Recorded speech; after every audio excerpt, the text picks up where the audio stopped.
when you went back to WWE, they made you the GM of Raw, and there became a lot of Kurt Angle gifs of you being the GM of Raw.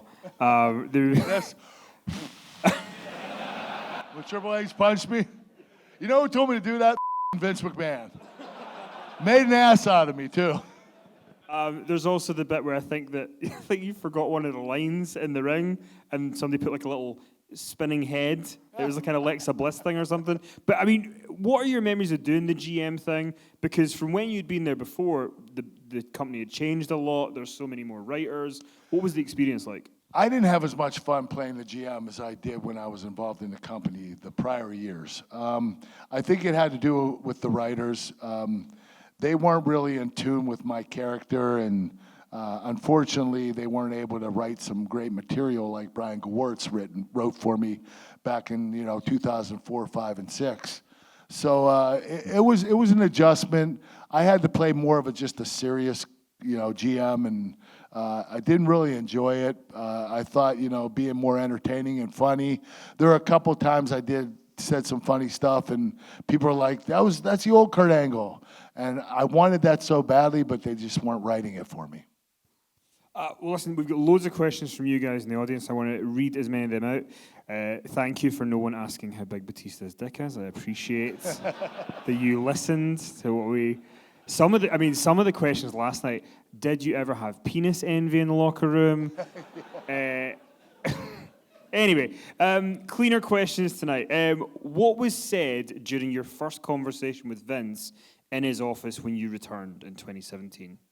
Oh, yeah. You know what? I was really surprised. It was one of those things where I wanted to do it, but I wanted to get it out of the way because I didn't know how it was going to turn out. And I remember going into Vince's office when I came back. The first thing I wanted to say was, I'm sorry. I'm sorry for the way I left the company. I'm sorry for the terrible words I said about you and the company while I was gone. And you know what? He just embraced me, hugged me, and said, let it go. It's in the past. Don't worry about it. We're in the present now. Let's worry about the future. And you know what? After that, I didn't have to worry anymore. And I was like, he forgave me. Of course, he didn't forget. We know that. But it was really cool that he did that. And it made me feel comfortable. And that's all that mattered. Andrew Quinn wants to know, is Vince as crazy as people say he is?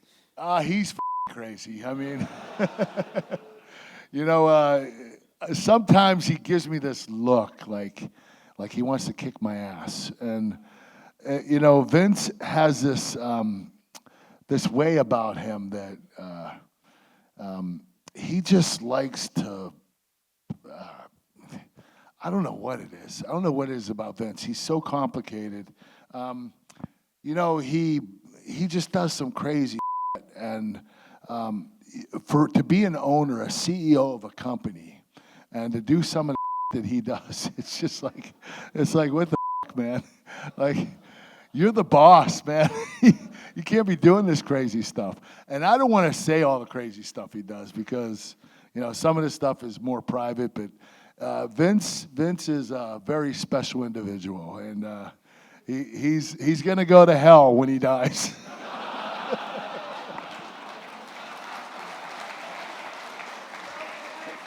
What was your experience like working with AJ Styles?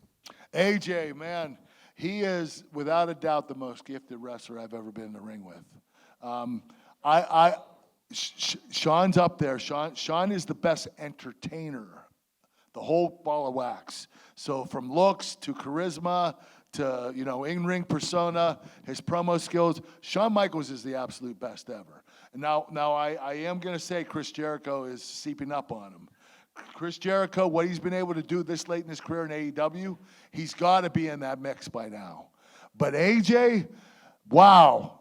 Every time you work with him, it's like a night off. He does all the work for you. He flies around for you. He bumps and feeds for you.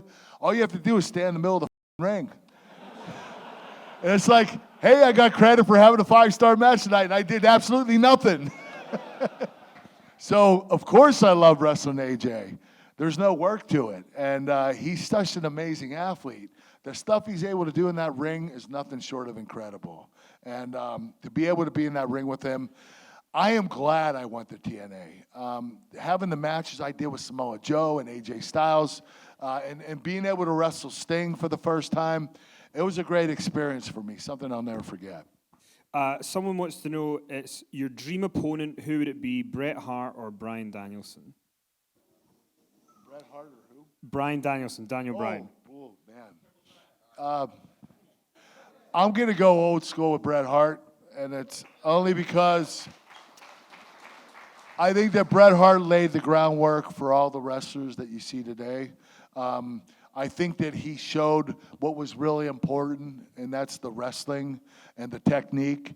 He is one of the greatest technicians of all time, and that's what wrestling is all about.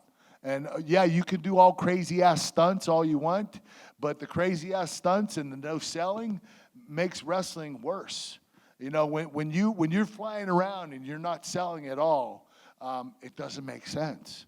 But Bret Hart, he had the right psychology, and that guy could put on an incredible performance. It didn't matter how basic the match was. The match still was a 5-star match